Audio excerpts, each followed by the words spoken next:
Welcome to This Week in Local, a Localogy podcast featuring lively conversations about the local digital ecosystem, hosted by Localogy analysts Mike Boland and Charles Laughlin. Hello, and welcome to This Week in Local. I'm Charles Laughlin, Senior Analyst at Localogy, joined by my colleague, Mike Boland. Mike, how you doing today? Hey, Charlie, doing well. So what's on your mind? So, Charlie, you may remember that Google got sort of lots of flack in the sort of early stages of the current, what I'll call AI hype cycle. And it got lots of flack for sort of being late to the game. And it was very early, and a lot of people were pointing to what Microsoft was doing. Microsoft was very ambitious. They were out of the gate first, and everyone was saying, where is Google? And I think you may remember at the time we asserted that, don't worry, Google's going to be just fine. Like they're better positioned than anyone for Right. AI, and I'll get into why in a minute. But then since then, we were sort of right in that respect because we saw Google roll out a lot of AI-based utilities and updates. We covered all of these on Localogy Insider if anyone's interested in reading about them. There's multi-search and conversational SERPs and search generative experience. We talked about that one on a previous episode. Automatically generated assets, or ACA. That last one, for instance, allows search marketers to use various AI tools to automate, all of the sort of SEO elements they come up with, like, page meta descriptions, for example. So anyway, a lot of stuff they've done since then. And this all bubbled up this week because we were watching as Google did its Made by Google event, which was centered around the Pixel 8, its latest sort of flagship smartphone hardware. And if you sort of squinted your eyes during this event, you would think it was an AI event and not a Pixel 8 event. And I think that's just a mark of like the world we now live in. It was just so much AI. And I think this really demonstrates what we said at the time, which is that Google is, one, going to be just fine, and just wait and see. They're going to start to roll out AI in several places. There are so many Google products that are sort of applicable to AI. Plus, Google's just sitting on this strong foundation of AI research and underlying technology. They were sort of pioneers in Transformer. Transformer is essentially the T in ChatGPT. So though Microsoft was out of the gate first, again, Google's going to be fine. So using this week's event as an example, I'll just roll through a few of them real quick. Google Assistant now has sort of Bard integrated. This one comes from the "didn't that already happen" department when I read it. But Google Assistant essentially is Bard enabled, so it can handle essentially a broader range of natural language questions and more intelligent sort of GPT-based answers. Another one is Google Assistant Summary. So Google Assistant can now summarize web pages. So before, what it did was essentially read web pages, but it was sort of a disjointed experience for the user because they read everything, right? They read the stuff above and below, a news article, ads, everything was just sort of out of context. This new, very sort of Google-ish experimental early release feature is now going to start to summarize those pages. So we're going to have to see that prove itself in the wild. A lot of question marks around that one. Another one is they announced AI call screening. This one's interesting. This is essentially like, the phone tree or the IVR, interactive voice response systems of like companies. This essentially gives all of us our own personalized IVR system. So it essentially has this chatbot, voice-based chatbot, ask the incoming caller questions, press 2 if like this, that, and then it sort of records the answers and allows the user to sort of get final judgment if they want to take that call or call that person back. But that one's kind of interesting too. Pixel Buds Pro, they're sort of their answer to AirPods, now have this sort of conversation detection feature, which AirPods already have, which essentially read the room, so to speak. They hear all the ambient sort of sounds and they adjust the settings accordingly in terms of noise cancellation and blah, blah, blah. AI photo editing was another thing they launched. The Google sort of magic editor tool is now has a lot more sort of easy features to just sort of, erase photo elements and clear up zoomed in photos and all kinds of cool AI based things in photos. And then lastly, an on-device AI, where the sort of AI, generative AI models that Google is providing are on-device, which basically means better performance and security. So in closing, it's just another sort of testament that we're going to see a lot more of these. Back to our earlier assertion that Google is, going to be doing a lot in AI. And again, there are so many products. They've only scratched the surface. All the products they have and all the features they have that are sort of AI applicable. We're going to see those continue to roll out. And the point here is that, like those sort of early detractors that were like, where's Google? Microsoft is winning this after like week 2. This is going to be a long game. It's going to be won over a matter of years and not weeks. So it's going to be fun to watch all this. And that's what we're looking at today. So my IVR is I just don't answer my phone. Yeah, right. Anyway, so the thing that jumps to mind for me is AI the thing that Google thinks will help them win in devices over Apple? Yeah, interesting. So, well, first of all, panning back, Google's strategy with devices is slightly different than Apple. Devices and hardware is Apple's sort of core revenue stream. So they're out there to sell you a device. What Google's trying to do is have the device sort of be a Trojan horse for all of its products. And then also there's a sort of secondary effect, which is they want to put out the best sort of flagship phone that is sort of a proof of concept or a beacon or a North Star. I'm not sure if those are the right metaphors for the rest of the third-party ecosystem. My least favorite metaphor is North Star these days. Yeah, there you go. So, all of the Samsungs of the world and those that are building devices based on Android, it's a reference design. That's the word I was looking for. It's a reference design for the rest of the world. Like, this is the best thing you can do with Android. And they put that forward as sort of like the reference design.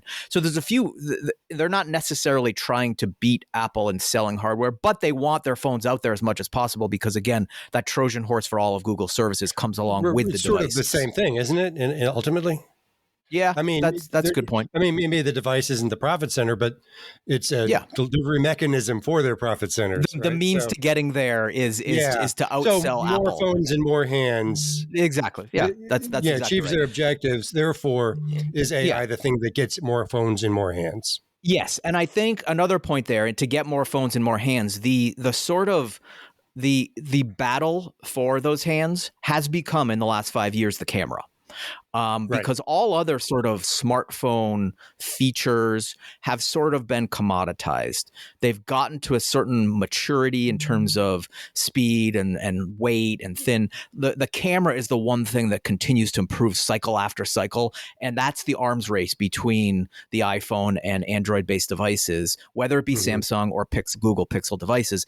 It's the camera. So, as I mentioned, Google is using AI as a competitive differentiator for its camera features, whether it be sort of some of the photo editing features, a lot of the advancements and I say this as like a photography nerd, a lot of the advancements in camera-based photography over the last 10 years have been to sort of to engineer around some physical constraints. Like, you can't get sort of focal range, which is something that gives you that just great sort of background blur effect and things like that. You've always needed these sort of physical attributes, like a long lens, for example. And software and AI has been able to sort of get around that challenge by sort of hacking together the same end by a different means, which is essentially to take several photos to get several different focal lengths and then just sort of like add them together. Like, a good example of that is Apple's portrait mode. It basically achieves the effect of what you needed a high-end camera and a high-end lens for. DSLRs, 10 years ago, can now be done with your phone through software. And AI is the thing running all of that. So that's a long-winded way to answer your question, Charlie, that yes, AI is being used not only in all these features I mentioned, but the one sort of battleground for smartphone differentiation, which is the camera and all those AI features that are making it so cool. Okay. Do you think they're going to be successful with this? I think so. I mean, it's sort of like this horse race of, Apple sort of inches ahead in their latest device. The Pixel 8 Pro, the things that they've done with photography in this model are pretty cool and edges it slightly above Apple. And then also, I think just having those sort of those integrated functions that Google has that actually beat Apple in a lot of respects. So I mentioned Google Assistant a few times. The fact that they own the hardware and the software, which, by the way, is a very Apple-y type of thing to have that vertical integration, means that you can have Google Assistant, you can have a button for it, you can have it just be like called up very easily, as opposed to just some like third-party app. And in that respect, Assistant blows Siri out of the water. So that's just one example. They're basically fighting all of these little battles in these little functions, whether it be a voice AI assistant, whether it be the camera. What I just mentioned for those two functions, can be said for like 6 or 7 other things, and they're just, battling on each of those fronts separately. But I think that, to answer your question, again, in a long-winded way, I think they very much can pull it off because they're beating Apple in a few of these key functions. One being an AI assistant, Google Assistant versus Siri, the other one being the camera, where right now they're ahead. But again, that's going to continue to be a horse race that just sort of edges forward. Okay. So it's not so much about the camera, it's about everything on the camera that could be accessed through the camera. So fair enough. So was this more about Microsoft or more about Apple, this event? I mean, in terms of their competitive lens. Yeah, I know you're not inside their heads, but what's your sense of it? I think both. I think that's, sorry if that's a cop-out answer, but I think both, because what Google is doing when it comes to those sort of AI-based tools, they're fighting Microsoft in terms of like Bing chat. They're fighting Apple in terms of the camera. So I think that they're essentially fighting two battles. Today was more about Apple. Fair enough. I would say so. Okay. I would say this week's announcements were more about Apple. Okay, that makes sense to me. Okay, let's shift gears. I'm going to talk about something. I was looking up old-timey metaphors before we got on here to make sure I used them correctly. Is it North Star? No, I hate that one. I don't know why, but whenever I hear somebody say this, X, Y, Z is my North Star, it's like nails on the chalkboard for me. And I just don't know why, but it is. Right. Anyway, so I'm going to bring out one from like the 50s, hobby horse. One of my hobby horses is payments and buy now, pay later. I'm going to drag that hobby horse out for another 5 minutes today because I want to talk about something that I noticed a couple weeks ago. Haven't really had time to talk about it on the podcast. And that is revenue diversification within what is, I think, fair to say, a largely commoditized buy now, pay later space. So if you look at, Affirm, Klarna, Afterpay, which is part of Square, Block, whatever you want to call it, basically they all do the same thing, buy a pair of pants, pay it in 4 installments, blah, blah, blah. Some charge interest, some charge late fees, some charge both. They've all kind of got the same product. It's nailed. It's a solved problem.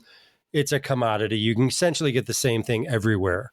Now, so how do these brands then differentiate themselves other than which celebrity sponsor they have and, whether it's Paris Hilton or ASAP Rocky, I forget who had who. They've all got celebrity sponsors, or most of them do. Yeah.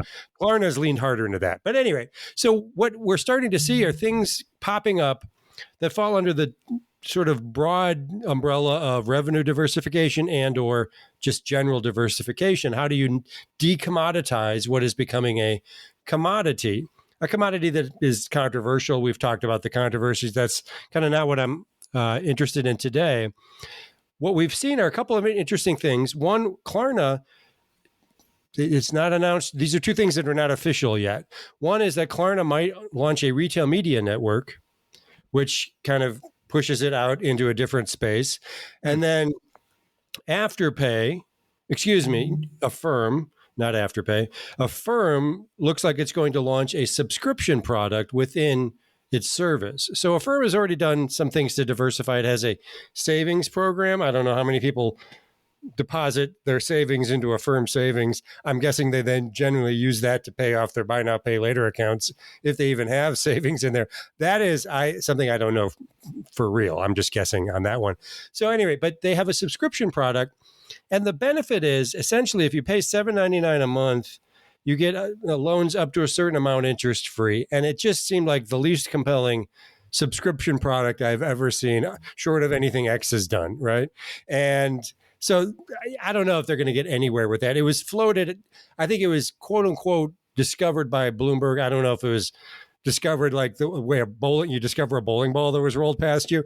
But, anyway, it was broken by Bloomberg, covered in payments. but it hasn't been confirmed by the company. But I think if it's out there, it's probably going to happen. We'll see. We'll keep an eye on that one. But it just seemed like $7.99. Who's going to pay $7.99 a month for access to interest-free loans? You'd have to do the math on whether you're actually spending more on the subscription than you are on interest. I don't really know. Anyway, so it's just kind of interesting that these companies that started out just paying for boom, we kind of figured out the mechanics of doing that. Now there's so many brands under so much pressure. To give you a sense of the pressure, Block's current market cap is essentially equal to what they paid for Afterpay. So their entire corporate market capitalization is now worth what they paid in stock. Granted, I think it was all stock for what is now their buy now, pay later acquisition. So things, aren't going swimmingly, I guess. So they need to find ways to diversify, not just revenue, but just the brand, and these are a couple ways that they're looking at doing so. And I think if you do look at these platforms, they're increasingly looking like shopping engines or shopping sites, e-commerce sites where you go on, click on luxury goods or you click on electronics and you can shop. Klarna has like 500,000 merchant relationships. So they basically have become like little Amazon type platforms. So it'll be interesting to see if any of these things get legs. So anyway, that was my my hobby horse, or the dead horse that I occasionally drag out to beat once or twice more. So the diversification angle is interesting. I think there are two things there. One is the low-hanging fruit, I think, is interesting, where they're becoming e-commerce destinations. Because if you think about it, they themselves are dispersed and distributed as, in the checkout flows of all of these different e-commerce sites, whether they be first-party retailers or e-tailers or just like aggregators, Amazon. Yeah, it's both. Yeah. So it's both. So they are like embedded in all these places. So it would make sense that they could just sort of inverse that and then just take all those relationships and feed it back into their own destination of, a place where, people can discover products and I think that's the direction they want to take. At least Klarna seems to be. It wants to become, in that situation. They own the environment, so they can shut out their competitors. Because when you go to any of these sort of third-party retailer sites, they give you 6 or 7 options, don't they? And in this case, they own the environment. They can say, well, Klarna is your only option. And their lead funnels to these businesses as well. Yeah, exactly. Well, there's probably affiliate revenue, to your point about revenue diversification. So that's one thing. I think that's interesting. And that's probably the lower hanging fruit. The other one you said that like a flag went up for me as just being sort of interesting is retail media networks, because we're seeing those really take off. And if you're going to diversify, you might as well go into a growth area. Now, when we see retail media, usually it's the retailer itself. Like an example is like Lowe's One Roof Network. Right. And it's very logical because you have all of this sort of ad inventory in and around your store. It's a sunk cost. You have all of this, you have end caps, you have the like sort of checkout aisle, flat screen TVs, you have all this inventory, and you can sort of monetize that with all the engaged eyeballs through your just sort of the brands you have in your store. Right. So how do you do that in an e-commerce environment? Yeah. And the beauty of that is like, we always talk about like proximity to the point of sale. It doesn't get much closer to the point of sale than like, in the store. Payments. Now, right. So how would, I guess what I'm asking is, or just speculating, how would a Klarna, for example, do this? Would they white label it and say, here's our system, and, Lowe's or Home Depot or Walmart or whoever, like just use our system as opposed to building from scratch? Or they, I'm wondering where they sit in that sort of stack. Yeah, I don't know what their plan is. What I would suspect is Klarna's kind of this is my inference on their branding strategy, is that they're kind of a young and hip brand, and so they might be well positioned to deliver, and they do pretty good, visual branding, on their website and elsewhere.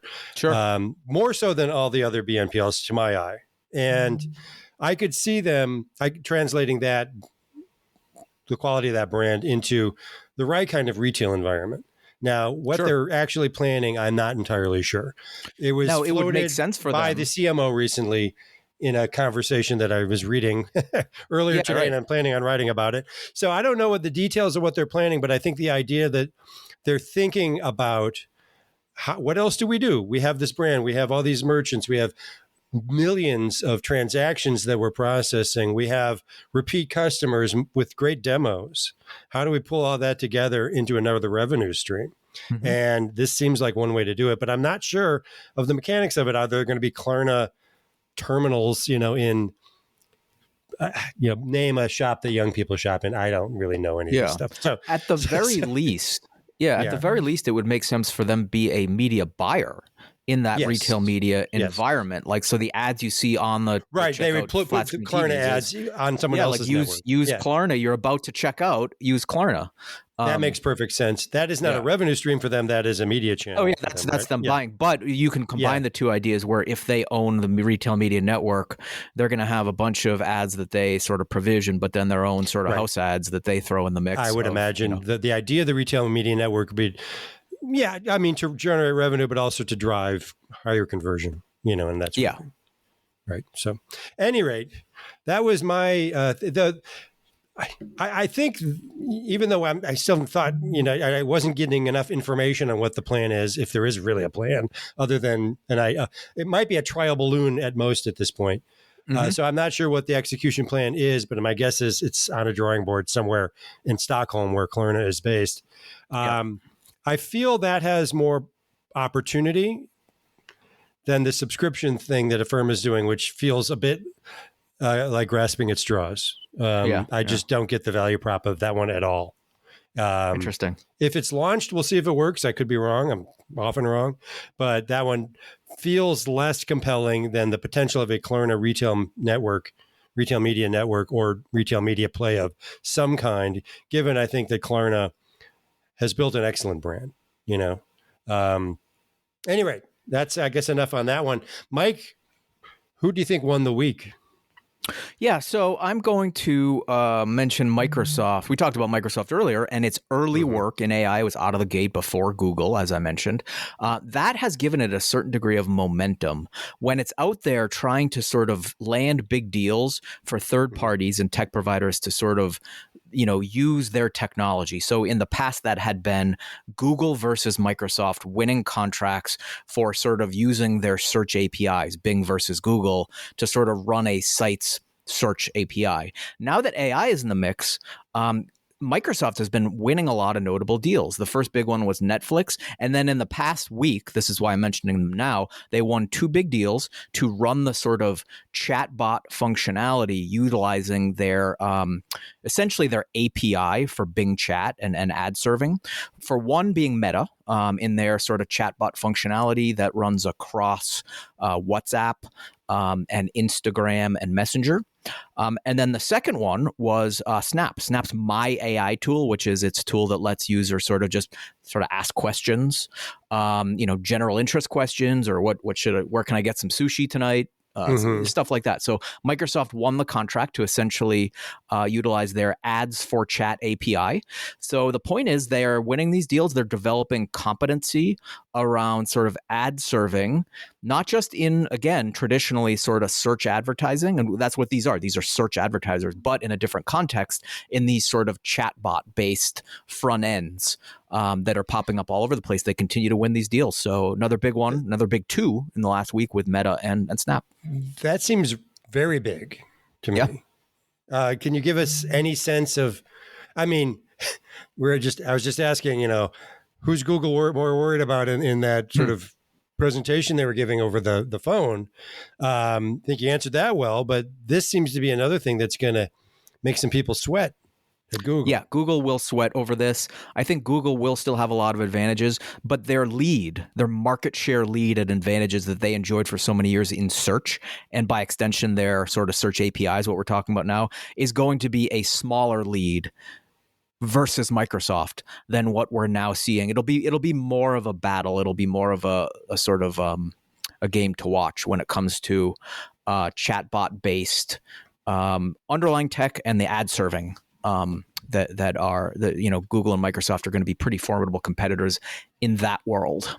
Yeah. It seems like we're going to have more conversations like this about, who hit the home run this week? Was it Google or Microsoft? So, right. All right. I have a quick one I mentioned hobby horses and dead horses a moment ago. Another one for me has always been WeWork. I always like to write about the trials and travails at WeWork. I even had an ex-WeWork exec on the pod one week, Michael Hirschfeld, who is now in the fintech space. So there's a kind of convergence of two worlds I take an interest in.